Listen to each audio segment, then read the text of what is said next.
DTV Odia देखिवा पई subscribe करंतु एवं बेल आइकन को मध्य दबाई दियंतु। चीन रा परमाणु अस्त्र को नहीं बड़ खुलासा। प्रति 5 दिन में गोटे परमाणु बोमा तैयारी करुछि चीन। जिनपिंग को सेना उपरे बड़ खुलासा। चीन रा परमाणु अस्त्र तैयारी नहीं एक आश्चर्यजनक खुलासा एवं सामना को आसीछि।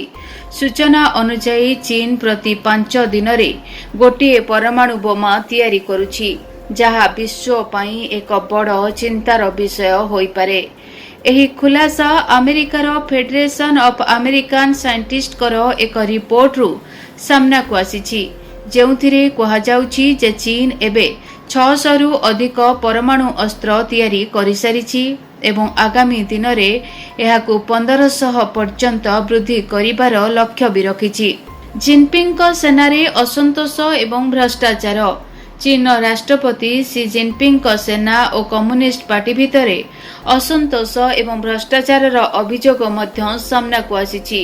द इकोनोमिस्ट रिपोर्ट अनुसार जिनपिंग सबुठारु बड़ चिंता हेउछि तांकर सेना और पार्टी भितरे थिबा अविश्वास एवं भ्रष्टाचार। या सहित अमेरिका सहित चलीथिबा ट्रेड वार मध्य चीन पई एक बड़ चैलेंज सृष्टि करिछि। अमेरिका राष्ट्रपति डोनाल्ड ट्रंप को द्वारा चीनी सामग्री उपरे 245 शतकड़ा पर्यंत टारिफ लगा जाइछि, जहा चीन अर्थनीति को आहुरी दुर्बल करुछि। भारत एवं अमेरिका पई बढ़ुछि चिंता। चीन रो एही परमाणु अस्त्र वृद्धि भारत और अमेरिका पई एक बड़ विपद सृष्टि करुछि। रिपोर्ट अनुसार चीन निजर मिसाइल शक्ति को मध्य वृद्धि करुछि, जेउथिरे परमाणु बोमा फिट करा जाई परिबो। एहा सहित चीन नुआ साइलो तैयारी करुछि, जेउठारे घातक DF-5 IBM मिसाइल रखा जिवो।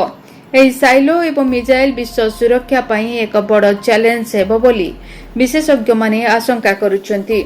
चीन अण परमाणु हाइड्रोजन बोमा। एहा व्यतीत चीन एक अण परमाणु हाइड्रोजन बोमार सफल परीक्षण करिछि, जहा 1000 डिग्री सेल्सियस तापमात्रा रे एक विनाशकारी अग्निकांड सृष्टि करि पारे।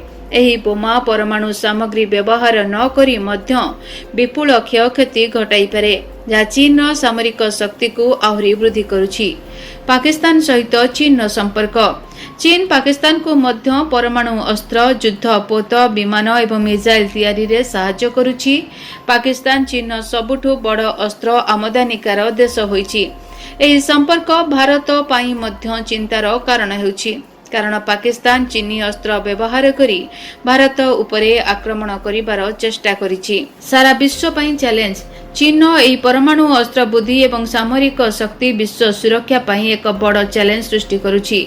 विशेषज्ञ माने कहुचंती जे चीन एही रणनीति आगामी दिन रे आंचलिक एवं विश्वस्तरीय स्थिति को आहुरी जटिल करि पारे। तेबे दर्शक बंधु, भारत पाकिस्तान उत्तेजना भितरे निजर परमाणु अस्त्रर खुलासा कला चाइना।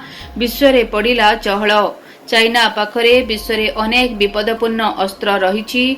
अनेक क्षेत्र रे एहा अमेरिका भली एक शक्तिशाली देश सहित प्रतियोगिता करे। चीन पुणी थरे विश्व को तार शक्ति देखाइछि।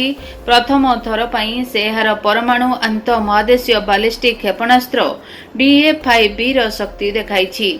एही क्षेपणास्त्र को अमेरिका को मध्य परास्त करा जाई परिबो। एहार परिपार्श्व रे भी 12000 किलोमीटर पर्यंत। भारत एवं पाकिस्तान मध्य उत्तेजना लगी रही। ऑपरेशन सिंदूर परे पाकिस्तान भारत विरुद्ध रे एक मोर्चा खोलिथिला। एही समय मध्य तुर्की एहाको बहु सहाय्य करिथिला। चीन मध्य पाकिस्तान एक बड़ सहायक होइछि।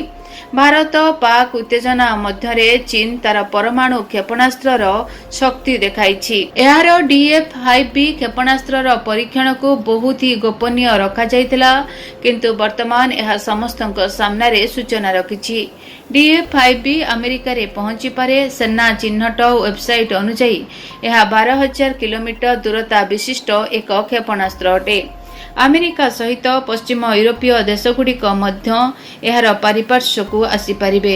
एहार ओजन 183 टन एवं एहाकु जापान उपरे पका जाइथिबा परमाणु बोमा अपेक्षा प्राय 200 गुण अधिक विपदपूर्ण बोली विवेचना कराଯାଏ। चीन तार परमाणु अस्त्रर क्षमता वृद्धि करुछि, यह पुराना अस्त्र को मध्य अपग्रेड करुछि। पेंटागन गत वर्ष दाबी करिथिला जे चीन पाखरे 600 रु अधिक परमाणु अस्त्र रहिछि जहा कार्यक्षम। चीन 2030 सुधा एही अस्त्रर संख्या 1000 को वृद्धि करि परिबो। एहार 320 क्षेपणास्त्र साइलो रहिछि। भारत, चीन, अमेरिका सहित अनेक देश अछंती जेउठारे परमाणु अस्त्र रहिछि। एही तालिकारे फ्रांस, उत्तर कोरिया, पाकिस्तान, रूस एवं यूनाइटेड किंगडम अंतर्भुक्त। अहि रखुछु अमेरिका जापान हिरोशिमा एवं नागासाकी उपरे परमाणु बोमा आक्रमण करिथिला। तेबे जहा जणा पडुछि 2035 सुधा 1500 परमाणु अस्त्र प्रस्तुत करिबो चीन। सामरिक शक्ति वृद्धि पई लागि पडिछि। वर्तमान चीन 2035 सुधा पाखापाखि 1500 परमाणु हथियार प्रस्तुत करिबार लक्ष्य रहिछि। एभली किछि आशंका करिछि अमेरिका प्रतिरक्षा विभाग पेंटागन। एबे चीन अस्त्र भंडार रे 400 रु अधिक परमाणु हथियार रहिछि। ए संक्रांत रे एक रिपोर्ट मंगलवार दिन कांग्रेस रे पेंटागन पक्षरु उपस्थापित करा जायछि।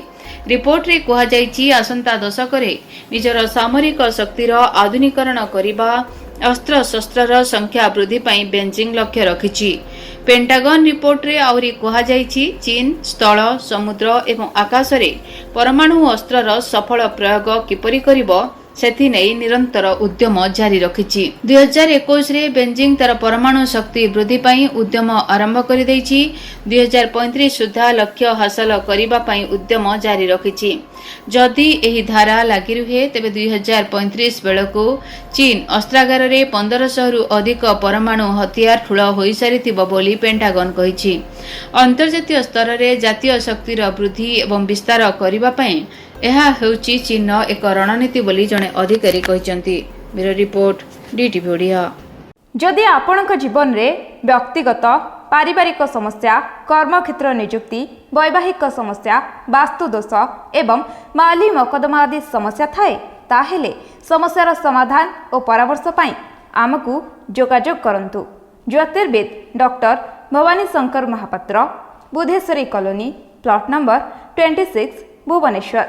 Phone number 9776833302 9439444924। आमर वेबसाइट www.srijagannathastro.com। डीटीवी ओडिया देखिवा पई सब्सक्राइब करंतु एवं बेल आइकन को मध्य दबाई दियंतु।